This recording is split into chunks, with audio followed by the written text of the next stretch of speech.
everyone, it's Cass. Welcome back to my channel, What Cass Read. It is that time of year again. It is time for the mid-year book freakout tag. Let's get to it. Okay, question number one is the best book you've read so far in the year 2020.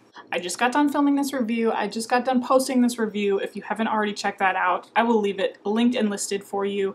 Maybe in a card, maybe down below. Just check it out because this is hands down my favorite book that I have read in 2020. There's so many reasons why this is my favorite book of 2020, but the Cliff Notes version, have you ever felt like there's a book that was absolutely written for you? Like the author spoke to your soul, like they looked into your soul, pulled it out, put it on a page, because that's how I feel about Jade City and Fonda Lee. This is an Asian-inspired modern metropolis fantasy world where Jade rules all. Jade gives magical powers. These are martial artists kicking ass and taking names. It's a family generational saga. It has all of these amazing things, and it's gonna be hard to top. I don't think it will be topped unless I read the sequel and it is better than this one. Then that's the only way I can see this book being topped as my favorite of the entire year. Okay, question number two is, what is the best sequel you've read so far in 2020? So this one's a bit of a come down from Jade City, and it should say a little something about the state of my reading this year if this is currently the best sequel that I've read. Now, I will say that I am currently in the middle of Crooked Kingdom. That has very much the ability to become my favorite sequel of the year, or possibly Jade War, like I just mentioned. That also has the possibility of becoming my favorite sequel. Or Brandon Sanderson, Words of Radiance, that could potentially become a favorite sequel. So I've started so many different books this year that have sequels coming up that are currently on my shelf, and any one of those could become my favorite sequel. So even though this is the favorite sequel so far, I don't think it's going to stay the favorite sequel. But anyways, what is this book? This is A Gathering of Shadows, written by V.E. Schwab. This is book number 2 of a Darker Shades of Magic trilogy. This one I felt was so much better than the first one, because now that I was established with the Antari and with the world, now that I was established in Red London, then we have a magical gladiator game situation, and I really enjoyed that. There's nothing quite like a good game situation that you want to root for somebody and see them succeed, but you know, maybe it's rigged, maybe they are not supposed to succeed, all of the different things. Watching Delilah Bard compete in this magical tournament was really fun for me. And then the very end of this book had such a great cliffhanger. As soon as I was done with this book, then I immediately went and picked up A Conjuring Light because I had to know, I had to finish and round out this whole trilogy. So right now it's the best sequel. I don't think it's going to stay the best sequel. Question number 3 is, what is a new release that you haven't read yet but that you want to? And I do have a lot of 2019 releases on my shelves that I haven't read yet, but I wanted to keep it within 2020. So the new release that I just picked up in my most recent book haul, this is House of Earth and Blood, written by Sarah J. Maas, book number 1 of the Crescent City series. I have to look at the title every single time I talk about this book because Crescent City, I've said this before, is so gigantic on the cover, and then the actual title of the book is just like fit in right there. I do not understand the cover design of this book at all. Don't know a lot about it. I just keep seeing everybody talk about it. I'm human just like anybody else, and I get pulled into the hype. This was definitely a hype book, but I do want to get to it this year. So I see myself picking it up as a 2020 release. Haven't read, but want to. Okay, question number 4. I'm sure you all know the answer to this because I've said this multiple times, but what is the most anticipated release for the second half of the year? And it is my most anticipated release of the entire year, not just the second half of the year. That is Hollowpox, written by Jessica Townsend. The release date kept getting pushed back. It's going to be released in October as far as we know. That is the 3rd book in the Nevermore series. I absolutely love the Nevermore series. It is a middle grade fantasy setting following this young girl named Morgan Crow, who found herself, who's technically this cursed child, but then she winds up in this magical land of Nevermore. And it's a story about a young girl trying to find her place in the world after a family that's abandoned her. She discovers that she has her own power, and so she's coming into her own sense of self, her own agency, and there's just this great cast of characters and these lovable characters that absolutely love Morgan the way that I love Morgan, and I love the characters as much as she loves them. I cannot wait for this book to come out. I have been dying for this book. So that's Hollowpox, written by Jessica Townsend. It's supposed to come out in October. Okay, question number 5 is, what is the biggest disappointment that I have read this year? So, in speaking of like the best sequel, the biggest disappointment was actually A Conjuring of Light, written by B.E. Schwab. I feel like we had such a high, nonstop action all throughout the book, then we have this really great cliffhanger, and then this ending, what was a pretty big come down. For me, the biggest relationship that I enjoyed throughout this whole series was actually Kel and Holland. And we do get to explore a lot of that throughout the second 2 books of this trilogy. I just wish that I had gotten a little bit more, but I'm telling you, with like the big bad that had been set up for this book, it was such a letdown with how the big bad was dealt with in here. That's all I can say. Do I have stuff on this cover? Oh, that's so annoying. I don't know. Looks like goop. Anyways, neither here nor there. Question number 6 is, what is the biggest surprise of this year? So I've got a couple, but the first 2 that I want to mention is actually a graphic novel series that I literally just picked up the first 2 volumes and read those. And that is Lumberjanes, written by Noelle Stevenson. She's the author of Nimona, which is a very popular graphic novel for a lot of people on BookTube. And I actually haven't read that one. I just picked up Lumberjanes literally like super random, just decided to pick it up. And it was a big surprise at how much I enjoyed it, like how much I laughed. I laughed a lot while reading this. It's this story about a group of young girls, young women at this camp of, like Camp Lumberjane, but it's like a camp for badass young girls and women. And there's magical creatures that infiltrate their time at summer camp, and it like hits the nail on the head of like a mischievous group of girls at summer camp and like the different things and activities that you might do at summer camp, but with like a magical twist. It brought back a lot of camp memories for myself as the girl who was sneaking out of her cabin in the middle of the night to go hang out with the boys. I don't think anyone's surprised by that.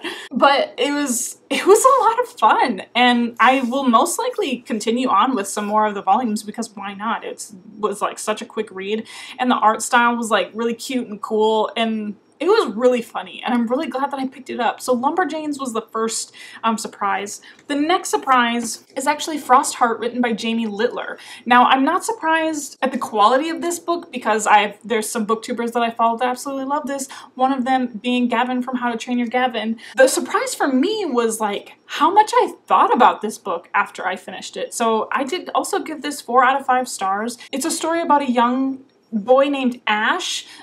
He is an orphan in this frozen world, in this frozen village, and he wants to sing all the time. Like, singing is this thing that he just feels like this compulsion to do, but singing is like a magical gift that people do not want anything to do with. So what does he do with that power? He goes on an adventure. He wants to try and find his family. He has a Yeti guardian who you can see right there. So it's written and illustrated by Jamie Littler. Again, just a big surprise of how much I thought about this book after I finished it and how much I enjoyed it. Question number 7 is a favorite new author.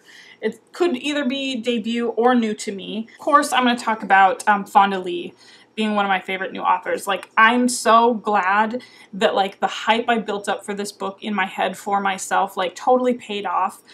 So I'm really happy that it was like 5 out of 5 star prediction and it came true, and that's so satisfying. I want to talk about Leigh Bardugo just for a hot second.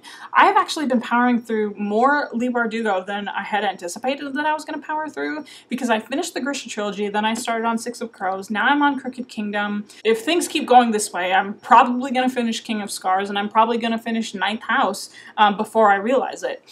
So I've been really enjoying a lot of Leigh Bardugo's stuff, even though she's been like a staple on BookTube and a staple on my shelf for a long time. I just hadn't made my way through a lot of what she has to offer. So then that'll play nicely into my next questions. So the next questions are your newest fictional crush and your newest favorite character. So these all kind of bleed together, but we have to talk about Siege and Storm, and then we have to talk about Six of Crows, because Siege and Storm, I met Nikolai, and Nikolai quickly shot up to being one of my newest favorite fictional characters. Little bit of a crush on him. I need more Nikolai, so that's obviously why I bought King of Scars.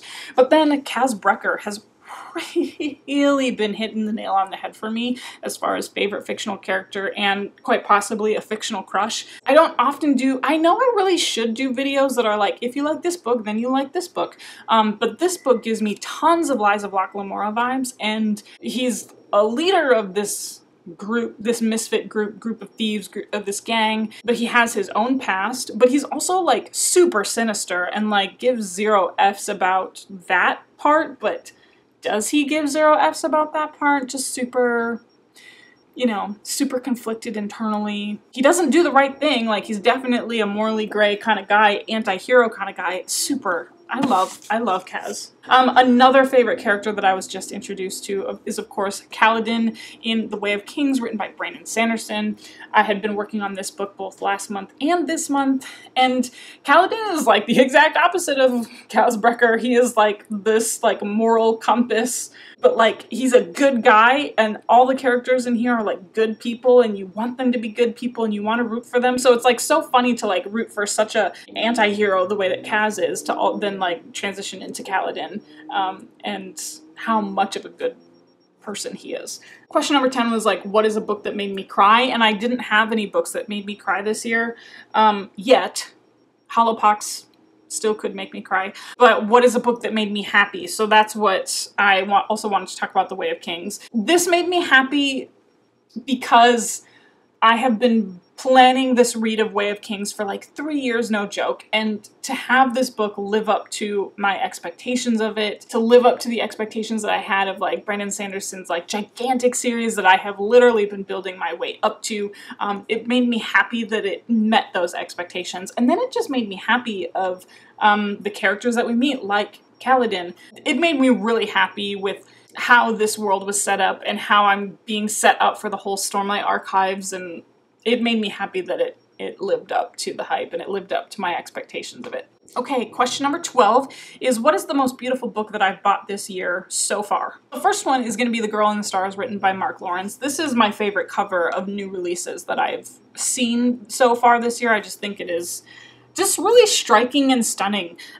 It's the first book of the Ice trilogy, and this takes place in a world where this planet is covered in ice except for this like one strip of land. So I just feel like you get that whole vibe with this cover. I think the last couple of covers that he's had is specifically for the Book of the Ancestor trilogy, and now this one, they've all just like really, I feel like, captured the essence of what these books are about. Then another new cover that I just, it's beautiful. This is Fortuna Small, written by KJ Sutton. This is a book that I really want to get to soon because I have Ashley from A Frolic Through Fiction and Becca from Becca and the Books who have read this book, absolutely loved it, then they jumped onto the next one and loved that too. So I really want to see what it's all about, but this cover is just gorgeous. And then the last question, question number 13, what books do I need to read by the end of the year? I've mentioned a ton of them. I mentioned Jade War is a book that I want to read by the end of the year. I don't know if I held this up yet. Jade War, book number 2 of the Greenbone Saga. Then we have Fortuna Small. Definitely want to read this by the end of the year. One that I know I've mentioned in a couple other videos, this is Ninth House, written by Leigh Bardugo. I definitely want to get to this by the end of the year because I set a challenge for myself to like read the Goodreads books in the fantasy category. Another one that's popping out at me is The Blinding Knife, written by Brent Weeks. This is book number 2 of the Lightbringer series. Thoroughly enjoyed book number 1, which is called The Black Prism. This whole magic system is just ridiculous, and I love it. And the twists and the turns in the first book made me super pumped for this one, and I just haven't gotten around to it because of that dang reading slump that I found myself in. I really need to get this done. This is Wrath, written by John Gwynne. This is the 4th and the final book in the Faithful and the Fallen series. And I have literally been reading this series for like 2 whole years. I've been on like a 1 book per year type of situation with this series, and this is the final book in that whole series. We left on a cliffhanger with Ruin, which is book number 3. So I'm ready for this one. Reading slump. I'm just gonna keep blaming the reading slump for the entire year. So anyways, that was my take on the mid-year book Freakout tag. I love this tag, love doing it every year. You should hop on it too. Let me know what you thought of my answers in the comments section down below. Of course, you can follow me on my social media if you want. So I'm on Twitter and Instagram at whatcassread, same as this channel, super easy to find, all that good stuff. Goodreads, that is linked and listed down below. And of course, you know how these videos end. I'll talk to you later. Bye.